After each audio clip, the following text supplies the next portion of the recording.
This is what it sounds like under the bridge of Interstate 35 at South 4th Street in Waco, Texas. Cars, SUVs, and big rigs are rumbling overhead while other vehicles cruise on the frontage road to the north and south. But around 10 a.m. on any given Sunday, you will hear something different at this location. Can y'all clap with us? Because we don't have music, but we don't need music. All we need is y'all, us, and the Lord. Y'all ready? Yeah, let's go. Melody. It's a congregation of believers gathering together to worship God, singing His praises. Melodies from heaven, rain down on me, rain down on me. Many of the worshipers are homeless, underemployed, or suffer from mental, intellectual, or physical disabilities. But they come to be fed by the good word of God and to receive a free meal. Fill me with your precious Holy Ghost. When God brought the Hebrews out of slavery in Egypt, one of the first things they did was sing together. They come for love and friendship. It's all about relationships and just being kind to people and just loving people and building relationships and just loving people and making them feel welcome. I was just kind of in a dark place, just felt lonely, and church helps a lot with that. But what church meets in a noisy area of Waco without walls? And who would want to turn this place under an elevated interstate highway into a holy sanctuary? It's just like any church except it's outside. That would be Jimmy Dorrell, pastor of Church Under the Bridge. We're there. I mean, it could be 20 degrees or it could be 110 degrees. We're there every Sunday no matter what. Welcome to BYU Radio's Big Stories, telling the amazing and inspiring tales from the Big 12 and beyond. I'm your host, Cleon Wall. Our episode, Churching the Unchurched, the Jimmy and Janet Dorrell story. He will show you what the true meaning of God's love is. The World Cup Cafe and Free Trade Market was bustling with business on a late Friday morning in early April. The dining area of the cafe was going to be my mobile studio for the day. This is where I was supposed to meet Jimmy Dorrell and his wife, Janet. I came in the back entrance and surprised him after I ascended the stairs. I said, I have no idea. In fact, I looked up that lady and thought, I guess Cleon could be a too. I don't know. I'm so glad you're here. I am too. You have any trouble finding us? Jimmy secured a booth for us in the dining room, and I started setting up my equipment to record the interview. All the while, Jimmy was asking me questions to get to know me a bit better. I'm an open book, so he knew a condensed version of my life in about 10 minutes. Then the server stopped by the booth. But she wasn't there just to pick up his food order. She was also there to talk to Jimmy about the tough morning she was having. Everything's going great, except we're doing a garage sale at the house today. And it's like there's stuff everywhere. And then when we woke up this morning, I got woken up to doors slamming. Jimmy listened intently as she detailed the drama at her house. Hard to start a day like that. Yeah. When you got chaos in your stuff everywhere. Garage sales. Morning. Yeah. Well, here you are. You made it to work and you're doing okay. Jimmy made her day. He heard what she had to say without judgment. She then listened to Jimmy as he gave his food order. I was finally ready to start peppering him with questions about being the pastor of the non-denominational Church Under the Bridge. But bringing church to the unchurched, which was a term he used, began when he arrived in Waco in the 1960s. Jimmy grew up in a Baptist home in Conroe, Texas, just outside of Houston. And since Baylor University had Baptist roots, Jimmy thought it was the perfect school for him. Jimmy declared as a religion major and felt called to the ministry, or at least do something that would bring people closer to Jesus Christ. Then two experiences focused him on the type of life and ministry he would lead. While still working on his undergraduate degree at Baylor, Jimmy worked with a pastor who showed him the other side of Waco. It was an area of the city called No Man's Land. It was the first time he saw extreme poverty up close. Then, after he graduated from Baylor, Jimmy secured a job as a recreation director at a Texas state home for kids who had been abused or neglected. He wondered if he'd be able to cut it after day one. A 6-year-old cussed him out, and he had to break up a fight in the gym. He called this his put up or shut up moment. He decided to put up and stuck around for 3 years. Oh, and one more thing changed his life.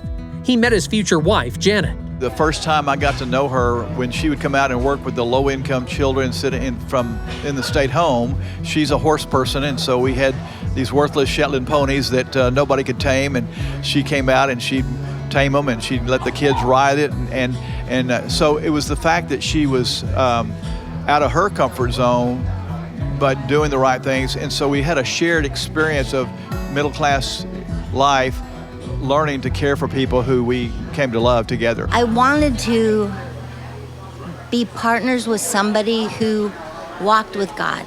This is Janet Dorrell, who heard God's voice, who cared about people. And when I met him, that was something that was pretty obvious to me, that he really cared a lot for other people besides himself. After Jimmy graduated from Southwestern Baptist Theological Seminary, the Dorrells' walk with God would take them outside of Texas. We had a 1-year-old, and we bought tickets around the world and took off. And for the next 4.5 months, we went around the world. Didn't necessarily want to go to all the touristy places. We really wanted to go to places where we could see people in action in normal, everyday life. Well, we started in Europe, and again, you go look at those beautiful Notre Dame and all these different beautiful places, but you go inside and nobody's home. There's so many beggar children in Italy, and when we went there, it was like we were just enthralled at how are these kids surviving, how are they living, who cares about them. After volunteering in various Asian countries, the small Dorrell family landed in India. And we had the privilege to go find the work of Mother Teresa. There was a place there called Kalighat, 100 beds for men, 100 for women that were in their last days or hours of life. And so these sisters of charity every day would feed them and take care of them. If 5 of them died in that night, they'd go down to the train stations and get that many more persons that were almost dead. And it was overwhelming to see that many people in near-death experiences. We volunteered, we washed towels, we clean faces, all those things that you do. And as well, we worked in the slums with the Sisters of Charity. It was just amazing to be with them, to see how they lived and how they worked. So there's this purpose of justice, wanting to make sure and take care of widows that nobody cared about, making sure that we cared about orphans that nobody else seemed to see. And I think that being at the end of our trip, having seen all this pain and need and hunger, I mean, we saw babies that died in the arms of mothers on that trip. And you can't ever be the same, or you should never be the same, once you see that kind of reality. So we came home, came to Waco actually, and decided we couldn't go back to middle class America. We had to move in among the poor. So we started looking around and found this neighborhood, which historically had been that middle-class neighborhood and now had become all poor. Bought an old house. I live in a big house that we bought for $12,000 and had a cat lady living in it that had 40 cats in one bedroom, 2 veterans on the other side that were mentally ill, and a kid upstairs with rats and roaches. And we bought this house, and my father-in-law was not really happy with me. But it was right. And so I took another job just writing grants and doing program development for an agency over time, and Mission Waco grew up. Mission Waco has grown a lot since its inception in the Dorrells' home. First thing we did was to build a basketball court at my house because the neighborhood kids, these are all lower income African American kids, nowhere to go to play. So we built a half court and made it into a full court. And that's courts, just 47 years later, we're still living in that same house, and the neighborhood kids still come. We lived among those people, and they became our friends, and they began to share life with us. But the neighbors didn't immediately open up to Jimmy and Janet. They were suspicious of who we were. Why would you move into this neighborhood? Janet and the Dorrell children started clubs for the neighborhood kids. And my boys bridged the gap with those African American and those Hispanic, and they pulled a club off. And I just showed up to bring the snacks. All of a sudden, they knew Janet was incredible with the neighborhood people, and the things that we and I take for granted, that they didn't have. And so they'd say, "Can you help my husband get a job?" And so we had to figure out a way to do a job training. "Can you help my uncle get off crack?" We had to find a way to get into recovery because there's no things for poor. So all the community-based relationship stuff became our basis for making decisions here in the neighborhood. Our model is low-key, listen to the neighborhood first, and through those relationships, these programs begin to happen. That included economic development in Jimmy's North Waco neighborhood. World Cup Cafe is just one example. Then there is the Jubilee Theater next door. Mission Waco purchased the property, hired a theater director, and started putting on productions that dealt with social issues. We just did a play on incarceration and helping people understand. We do big theater camps with kids, teach them how to share their feelings and understand bigger stuff in the world. Even with working with low-income kids, the children that are in the school next door, some of them are extremely rowdy in classroom because they're dyslexic or they can't read well because they've got all these other issues. And we can take those same kids and put them on the stage and they become the heroes. Across the street is the Colcord Center. The former liquor store was turned into a shopping center that houses an ice cream parlor, candy store, and coffee shop, all owned by local entrepreneurs. Kitty corner to Colcord Center is the Jubilee Food Market. This was a Safeway back in the 20s. We bought the building and gutted it. We brought the neighborhood together. 65 neighborhood people showed up, and we talked for 2 hours about what do they wish this building was. And they voted, and 75% said we want a healthy and affordable grocery store. The nearest grocery store was over 2 miles away, which was a burden on many residents. And so we thought, oh man, the margin for groceries is like 2% profit. It's real small. And so we thought, well, this may take Mission Waco down. And then I was speaking in the church in Dallas, and this guy came up to the end. He said, hi, I just retired from Kroger's after 40 years. Can I come down and look at your building and see if we can help? So we ended up putting it together. Urban Reap is right next door.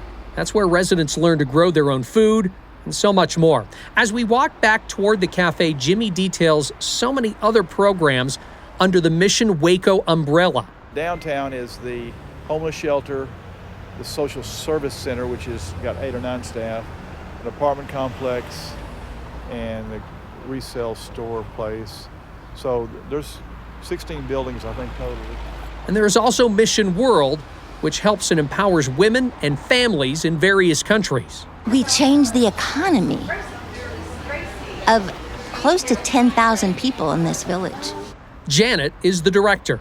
And these women all walk around with respect and joy and fun, and some of the men now work for them. As Jimmy and I are chatting outside, a woman approaches him about one of the mission's biggest projects, Creekside Community Village.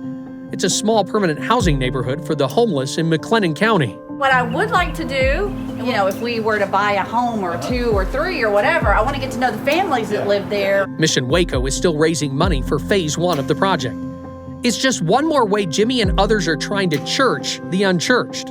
It's this idea that the God cares about the whole person, the widow, the person who's sick, the leper, how Christ cared for the whole person. So if we're doing a grocery store and think, well, what's spiritual about that? Well, it's part of the whole person.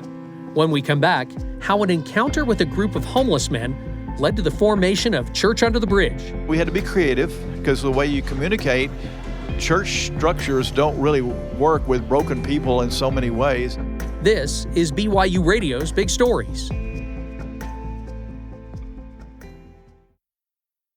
Hey everyone, Cleon Wall here again. I'm inviting you to check out another BYU Radio podcast. It's called Deep Blue. It's where you get the true stories of BYU athletes and coaches from their own mouths. It's hosted by my colleague, Jason Shepard. Last season, they had great interviews on Deep Blue, including Cougar quarterback Gary Bohannon. He teared up quite a bit talking about his son and what it means for his boy to watch his dad play. Also, BYU swimmer Jordan Tiffany, who quit swimming due to mental health struggles. He talked about how he was able to get back in the pool again. More great conversations for season number 3. BYU running back Hinckley Rapati will talk about his tear-filled journey to BYU. Former BYU tight end Chad Lewis, he's going to reflect back on that special 1996 BYU football season. And BYU basketball players Richie Saunders and Fuseni Traore discuss their unique relationship. It started way before they got to BYU. Please subscribe and listen to Deep Blue with Jason Shepard wherever you get podcasts, or check it out on the BYU Radio app. Welcome back to our Big Stories episode, Churching the Unchurched. We're going to love you no matter what, and we're not going to give up on you. While sitting in the World Cup Cafe on a Friday morning in April, Baylor grads Jimmy and Janet Dorrell regaled me with tales of traveling around the world to serve the poor, then moving back to Waco to help their impoverished neighbors. It just made sense because we know the community. And the nice thing historically has been, I knew the churches, I knew the pastors, I knew the Baylor, I knew the environment. And so it's worked out to be, having lived here now and invested that deeply among the poor and marginalized, it's been an asset to be in Waco. The ordained minister and his wife eventually formed the nonprofit organization Mission Waco. Our model is low-key, listen to the neighborhood first, don't go do for them, listen to them. And through those relationships, these programs begin to happen. And children's clubs were first. Then we started working with the teenagers and helping them stay in school, education, etc. So everything was progressive, but it wasn't like we had a master plan. And so all these 17 programs that we do today happened over the years, listening. Listening was also the key to the formation of Church Under the Bridge several years ago. One morning, Jimmy and Janet were eating breakfast across the street from an interstate bridge near Baylor University. We were outside on their porch and eating and looked over and saw the homeless under the bridge. These were mostly mentally ill to some degree, addicted people. Those terms together are called dually diagnosed. And so we said, we don't understand homelessness very much. Let's go over and invite them to breakfast over here with us. We'll buy their breakfast. They can tell us their stories. And they did. And so 4 or 5 of them came. We spent 2 or 3 hours out there on the porch listening to the stories. And had I grown up like them, I'd have been homeless. It was a lot of pain as they shared their stories. They said, this is so fun. Thanks for listening to us. Let's do it next week. So we came back, and they came, and we bought breakfast again, and they brought a few more friends.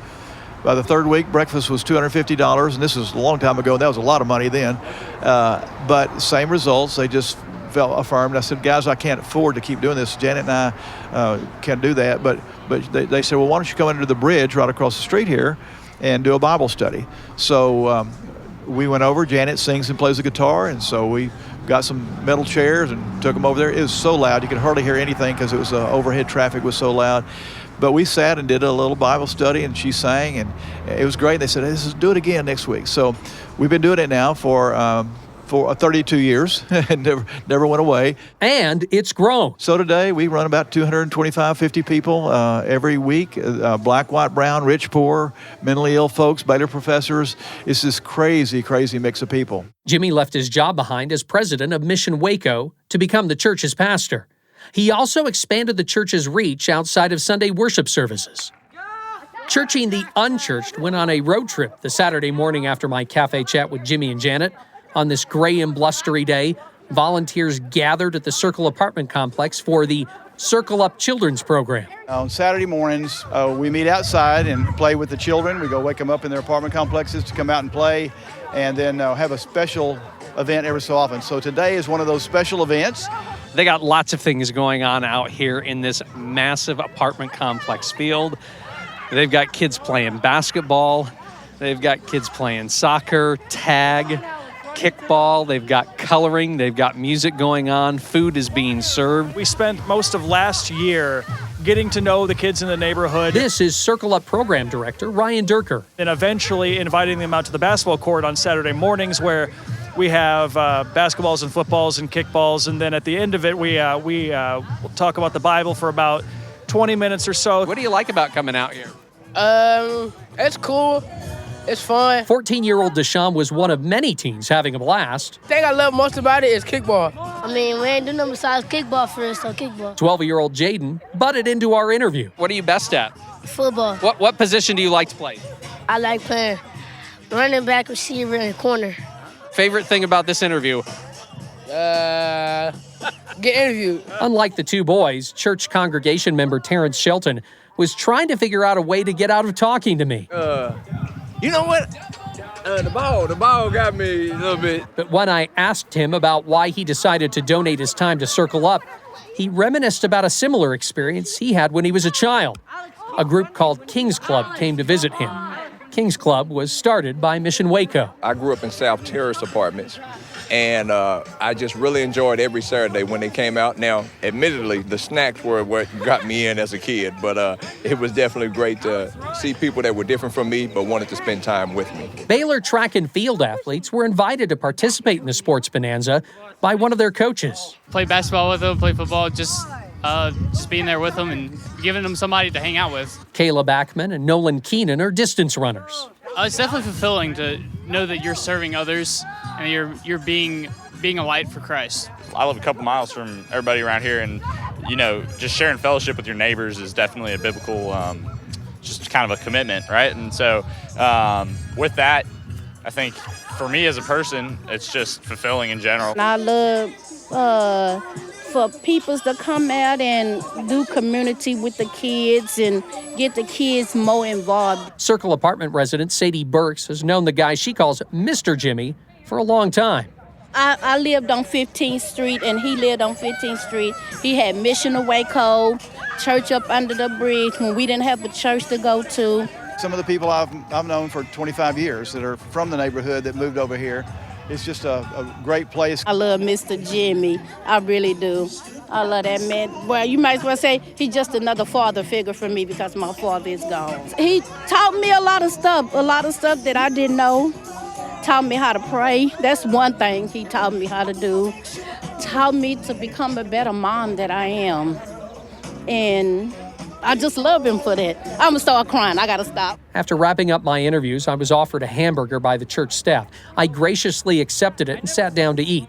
Another teenage boy sat down next to me and chatted with me about the activities of the day and his plan to play video games that afternoon. He was a bit despondent when I told him I was leaving and wasn't going to hang out with him for the rest of the day. He was looking for more than just food and fun. He was seeking out connection. We want you to know we care for you, we love you, and we want to build relationships with you to help you in ways that we can.